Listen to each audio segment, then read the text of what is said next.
Bonjour, M. Goujon. Depuis 200 ans, Haïti a connu plus de 30 coups d'État.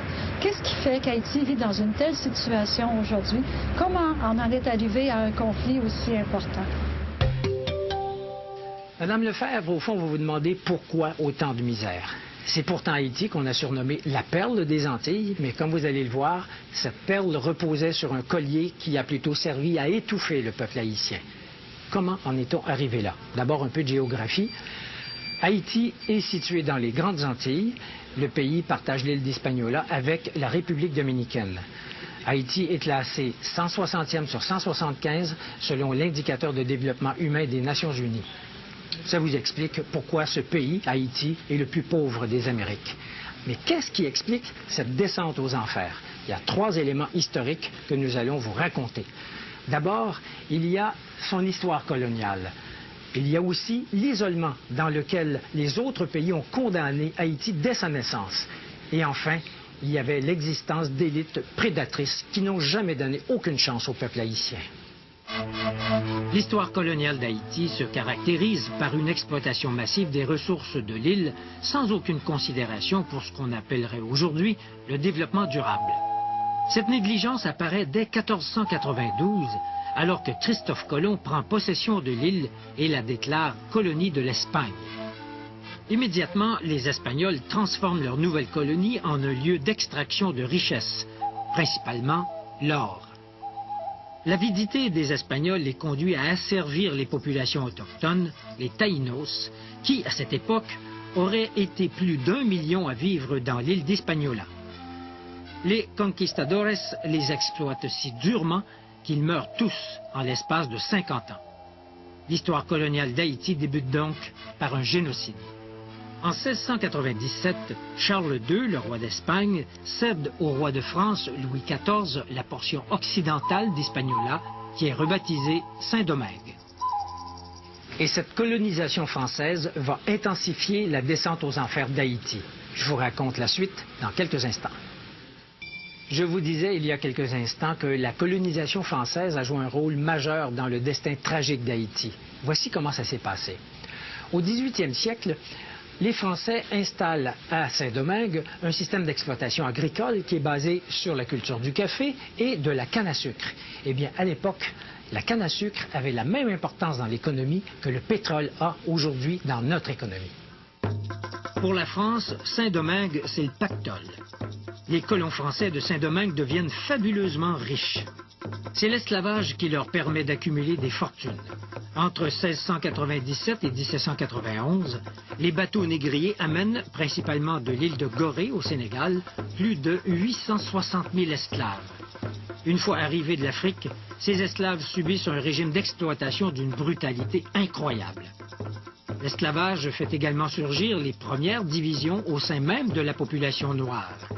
L'affranchissement de certains esclaves, souvent des enfants illégitimes des maîtres blancs, donne naissance à une élite, les mulâtres créoles.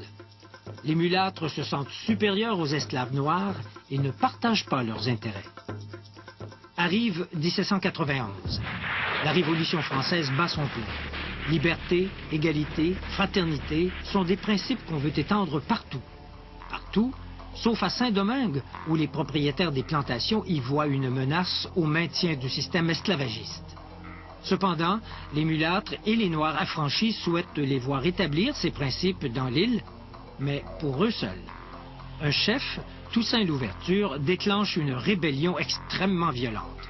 Les rebelles battent les troupes de Napoléon Bonaparte et déclarent l'indépendance de la République d'Haïti le 1er janvier 1804.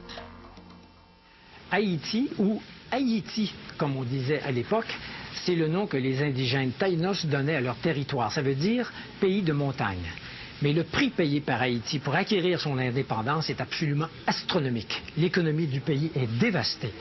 Haïti aurait peut-être pu s'en sortir si d'autres pays avaient accepté de l'aider, mais ce ne fut pas le cas.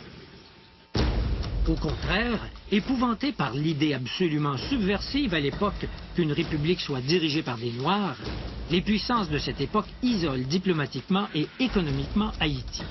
2 exemples de l'isolement d'Haïti. Le Vatican n'établit des liens qu'en 1860 avec une république officiellement catholique, mais noire, Et il faut attendre 1862, en pleine guerre de sécession américaine qui provoquera l'abolition de l'esclavage, pour que les États-Unis reconnaissent Haïti. Quant à la France, elle refuse de reconnaître l'indépendance d'Haïti. Pour convaincre la France d'accepter son existence, le gouvernement d'Haïti est forcé de verser une compensation que le gouvernement du roi Charles X fixe en 1825 à 150 millions de francs or.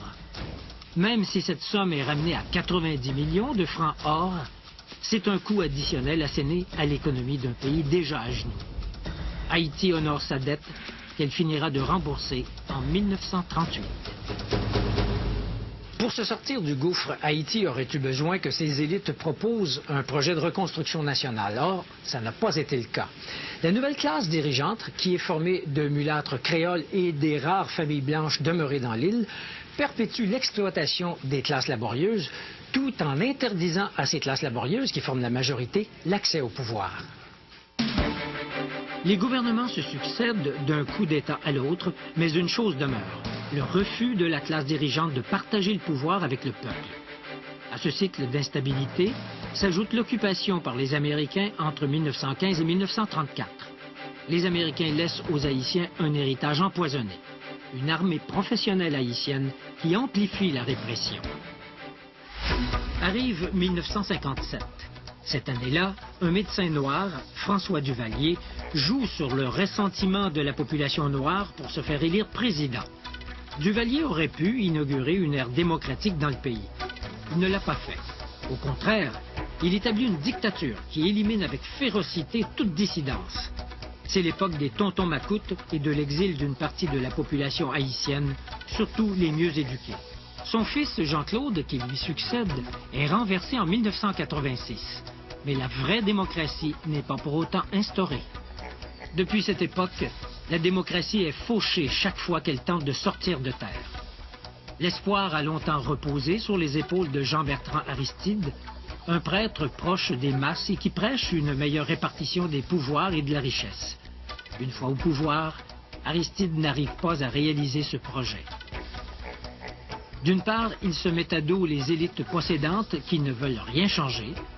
D'autre part, il sombre lui-même dans le moule de l'homme fort, du chef charismatique mais autoritaire qui ne partage pas le pouvoir et utilise la force pour se maintenir en place.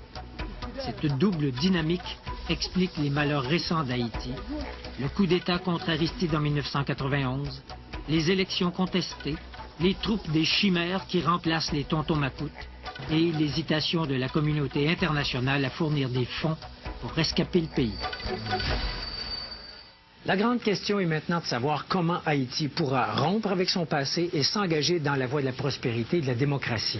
Il est évident que la communauté internationale aura un rôle à jouer dans cette tâche de réanimation.